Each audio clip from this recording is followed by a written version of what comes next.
neno ambalo nitapenda nianze nalo kwenye khutba ya leo ni maneno yanayonasibishwa na khalifa wa 4 wa Kiislamu, ibn ammi wa mtume Muhammad sallallahu alaihi wasallam, Ali bin Abi Talib, pale aliposema kalimatul haqqi urida biha al-batil.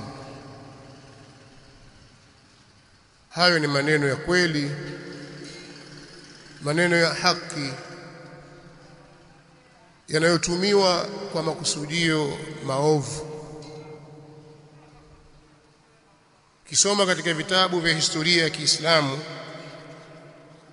hasa katika kipindi cha mwisho cha utawala wake kiongozi huyu mtukufu Ali bin Abi Talib radhiyallahu ta'ala anhu, utakikuta ni kipindi ambacho kiliingia mizozo mingi sana. Kwa ufupi, tangu mwanzo mpaka mwisho wa utawala wake kulitokea waasi waliompinga yeye dhahiri shahir, wakaingia barabarani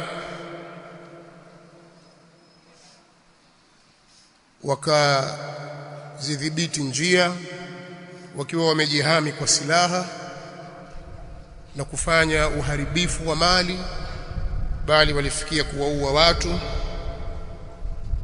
kwa madai ya kwamba wanataka haki.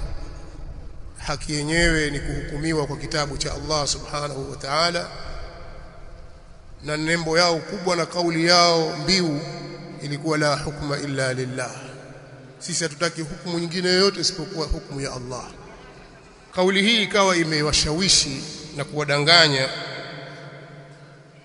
baadhi ya watu walioisikia, lakini ilipofika kwenye masikio ya Ali bin Abi Talib, kwa kuwa anazijua njama za watu waovu, yeye akasema maneno haya, kalimatul haqqi urida biha al-batil.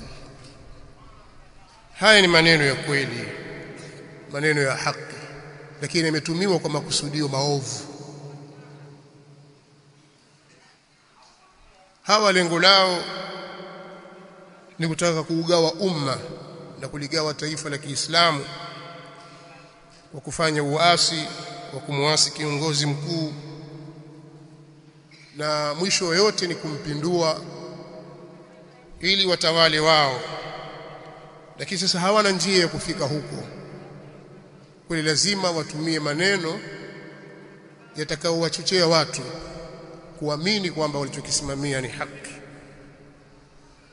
Kwa kuwa Ali bin Abi Talib ni mwanazuoni mkubwa wa Kiislamu,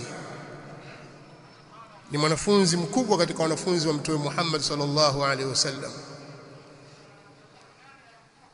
yeye anafahamu mbinu za watu waovu, kwa sababu ukisoma Qur'ani na visa vya mitume na wale waliowaasi mitume na kuwakataa, hasa wale waliokuwa na mamlaka au waliokuwa na kauli katika jamii, walitumia kauli za aina hii. Wanatumia maneno ambayo dhahiri yake kama haki, lakini lengo ni kufika kwenye batili yao. Kwa ni mchezo huu unatumika, si mchezo mgeni kwa watu wenye maarifa.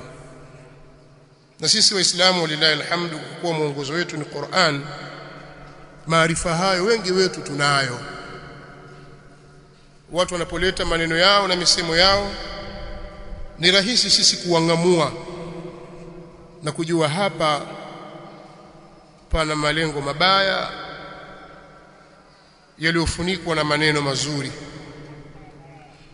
Kwa ufupi ni kwamba hii ilikuwa ni kauli ya udanganyifu, lakini imetumika maneno mazuri. Malengo ilikuwa ni kumpindua yule mtawala na kuwatia hofu watu, kukosesha amani.